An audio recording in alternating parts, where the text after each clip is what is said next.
Naku po, ang sakit naman tong binitawang salita, mga kabida, ni dating COA at COMELEC Commissioner Attorney Rowena Guanzon laban ho dito kay Pangulong Ferdinand Bongbong Marcos, mantakin nyo, tinawag po na magnanakaw, mga kabida, ni Attorney Guanzon, ito kong si PBBM, dahil dito ko sa lumabas na desisyon ng Korte Suprema, mga kabida, kung saan po ay ipinababalik po, mga kabida, ng SC yung 60 billion pesos na pondo ng PhilHealth na kinuha po, mga kabida, at inilipat po sa National Treasury, mga kabida.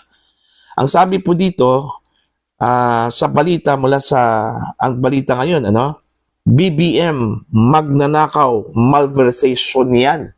Ayan. Matapos ang unanimous decision ng Korte Suprema na ibalik ang 60 billion pesos na pondo ng PhilHealth at tuluyang ipagbawal ang paglilipat ng natitirang pondo nito, matapang na naglabas ng reaksyon si former COA at COMELEC Commissioner Attorney Rowena Guanzon laban kay Pangulong Ferdinand Bongbong Marcos Jr. Isang mariing pahayag. Direkta niyang tinukoy ang Pangulo na magnanakaw sa pondong nakalaan para sa mahihirap na Pilipinong umaasa sa benepisyo ng PhilHealth. Ito yung sinabi po ni Guanzon, mga kabida. Matabil talaga yung dila po, ni Guanzon, mga kabida. BBM, magnanakaw, isuli mo ang 89.8 billion pesos namin sa PhilHealth. Wala kang awa, pati PhilHealth na inaasahan ng mga may hirap, ninakaw mo pa. Malversation yan. Ayan. Ang pahayag ni Attorney Guanzon ay kasunod ng ruling ng Korte Suprema na ang paglipat ng pondo ng PhilHealth ay may grave abuse of discretion at ang 60 billion pesos ay kailangang ibalik sa pamamagitan ng 2026 national budget habang permanenteng ipinagbabawal ang paglilipat ng natirang 29.9 billion pesos, mga kabida. Para kay Attorney Guanzon, ang iso ay hindi lamang usaping legal kundi usapin ng awa, pananagutan at katanungang panlipunan, lalo na para sa mga may hirap na Pilipinong umaasa sa tulong medikal ng PhilHealth. Muli ring umigting ang panawagan ng ilang sektor na managot ang mga opisyal na sangkot sa umano'y maling paggamit ng pondo ng bayan kasunod ng makasaysayang desisyon ng Korte Suprema. Ayan. So yan po, ang sakit naman po yung sinabi po, ni Attorney Guanzon, mga kabida, doon ho kay Pangulong Marcos, tinawag po na magnanakaw. Okay? At malversation daw yon, mga kabida. Kaso lang, hindi ho pwedeng sampahan po ng kaso ito hong si PBBM, Kasi sitting president at meron pong immunity po from suit, mga kabida. Pero ang posibilidad po na pwede hong sampahan po ng kaso, mga kabida, ito hong si Executive Secretary Ralph Recto, Kasi during that time, Secretary po ng Department of Finance, mga kabida. At ginamit po na batayan doon ho sa paglipat itong DOF Memorandum Circular, number 003-2024, mga kabida, na ang sabi po ng Korte Suprema, hindi ho pwedeng i-override ng simpleng Memorandum Circular lang po, mga kabida. Ito hong Section 11 po ng Universal Healthcare Act, mga kabida, at Syntax Law na nagbibigay ho ng subsidy doon ho sa PhilHealth. Taon-taon po, mga kabida. Okay? Yun yung masaklap dito kasi wala hong pananagutan po si Pangulong Ferdinand Bongbong Marcos because he is the sitting president. Okay? At meron po siyang immunity from suit, mga kabida. Pwede siguro after na bumaba sa pwesto, ito kung si Pangulong Marcos, mga kabida. Pero as of now, ang pwede lang pong gawin dito, kung meron man pong magsampa po ng kaso po, mga kabida, ang pwede mong sasampahan po ng kaso, ito kung si Ralph Recto. Kaya nga, meron po akong nabasa po, mga kabida, mismo ito hong si political strategist na si Malu Tiquia, hinamon ito hong si dating Supreme Court Senior Associate Justice Antonio Carpio, mga kabida, no?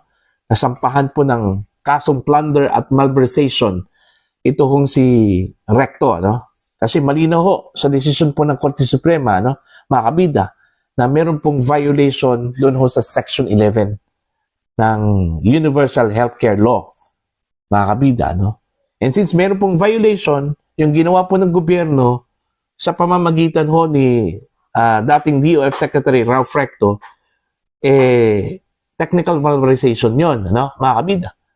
Okay? At plunder, pwede hong plunder kasi sumobra dun ho sa 50 million 60 billion pesos yung involved money ho dito, ano, mga kabida.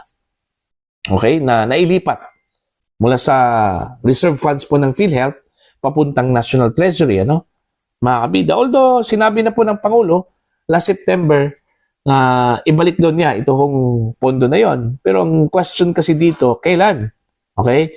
Kahit na po ibalik yung pondo, mga kabida, pero the act itself, yung paglipat, okay, na ipinagbabawal po, okay, mga kabida, ng Korte Suprema, ginawa na po. Kahit sasabihin po nila, mga kabida, na ibalik man namin yan. Okay? Okay? Granting na naibalik po. Pero the act itself, okay, meron na pong nangyari. Alright? Damage has been done, mga kabida, kumbaga, no? Kasi hindi ho pwedeng ilipat yung pera Kung ordinaryong tao po ang lumabag ho sa batas, mga kabida, ano? Anong gagawin? Okay? Pinapatawan po ng penalty. Kung hindi ho imprisonment, mga kabida, fine. Di ba? Sa mga ordinaryong tao, ordinaryong mga Pilipino. Pero kung gobyerno po yung may sala, gobyerno po yung gumawa po ng pagkakamali po, mga kabida, no? Violation dun ho sa mga batas, okay lang po. Reprimand lang po, ano, mga kabida. Hindi po pwede yon. Okay? Meron po tayong batas na sinusunod. At wala kong sinabi po ang batas, mga kabida, kapag ang gumawa po ng mali ang gobyerno, okay lang. Hindi ho pwedeng parusahan, ano, mga kabida. Okay? Ang pagkakaalam ko lang po, ano, kahit na po gobyernong gumawa, yung mga taong sangkot po, ano, sa paggawa po ng krimen, kasi maituturing krimen po ito, ano, mga kabida. Kasi, mantakin nyo ha, violation doon ho sa Section 11 po ng Universal Healthcare Act, ano? 'Di ba? Dapat may kakibat na parusa, ano, mga kabida. Kung ano man po yung sinabi po ng batas na kakibat na parusa doon ho sa lumabag po sa batas, dapat ipataw po yun doon, ano, mga kabida. Alright? Pero aantayin po natin kung sino man po yung magsasampa po ng kaso laban ho kay Ralph Recto ho dito.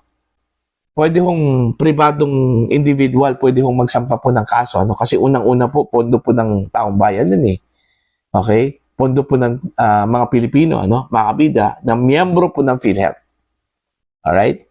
Pwede ho silang magsampa po ng kaso against Secretary Ralph Recto. Okay? Pwede lang po kay Pangulong Marcos, mga kabida. Ano po? So ito, sana magsilbing aral ito, ano? Mga kabida. Okay? At saka malinaw naman po yung decision po ng Korte Suprema, no? Yung clause doon, ano? Na bawal ho, okay? Ipinagbabawal ang paglipat ho ng pondo from PhilHealth. Ano man pong uri ng paglilipat po, mga kabida, no? Kasi nakasaad po sa batas na ang pondo ay mananatili ho sa PhilHealth kahit na sinasabi ho nilang idle. Sabi po ng Korte Suprema, hindi po idle yon. Hindi ginagamit talaga yon, ano, mga kabida. Okay? Para ho sa benepisyo po ng mga miyembro po ng PhilHealth.